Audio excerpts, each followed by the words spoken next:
जो लड़ाई यहां से शुरू की गई, जो महात्मा गांधी जी ने शुरू की, वो हमारे संविधान की लड़ाई थी। आप सब जानते हैं कि इस संविधान ने आपको क्या दिया। कौन बताएगा क्या दिया संविधान ने? बताओ क्या दिया? क्या दिया? आजादी दी? दी कि नहीं दी? दी। आत्मविश्वास दिया कि नहीं दिया?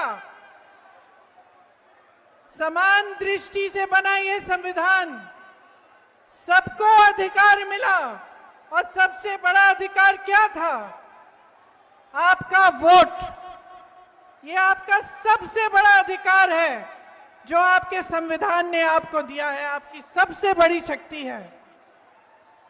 इसका मतलब ये है कि आप इस देश के नागरिक हो, और इस देश के नागरिक होने के तौर पे उसके आधार पर सभी स्कीमें आपको मिलती हैं।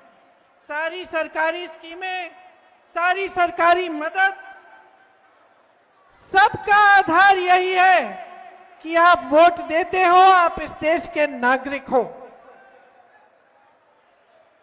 इसी को कमजोर करने का काम नरेंद्र मोदी जी और भाजपा की सरकार ने किया है। 20 सालों से एनडीए की सरकार चली है बिहार में। आपके अधिकार मजबूत नहीं बने, कमजोर बने। आपको समानता की दृष्टि से नहीं देखा गया, आपका वोट खतरे में डाला गया। बांटने की राजनीति की, ताकि मजहब में बैर हो, ताकि जातियों में बैर हो, इसकी राजनीति की। एक झूठा राष्ट्रवाद पूरे देश भर में और यहां पर भी उन्होंने आपको दिखाया। आपका ध्यान भटकाने के लिए कभी कोई मुद्दा उठाया, कभी कोई और मुद्दा उठाया। अभी हाल ही में एसआईआर करवाया जिससे 65 लाख वोट काटे गए हैं आपके। तो जब आपके 65 लाख वोट कटते हैं तो इसका मतलब क्या है आपके लिए? कि आपके अधिकार कट रहे हैं, आपको कमजोर बनाया जा रहा है। जितनी भी स्कीमें हैं, जितनी भी सरकारी स्कीम आपको मिलती हैं, जितने भी सरकारी फायदे आपको मिलते हैं सरकारी, वो सब कमजोर बन जाएंगे। तो आपको समझना बहुत जरूरी है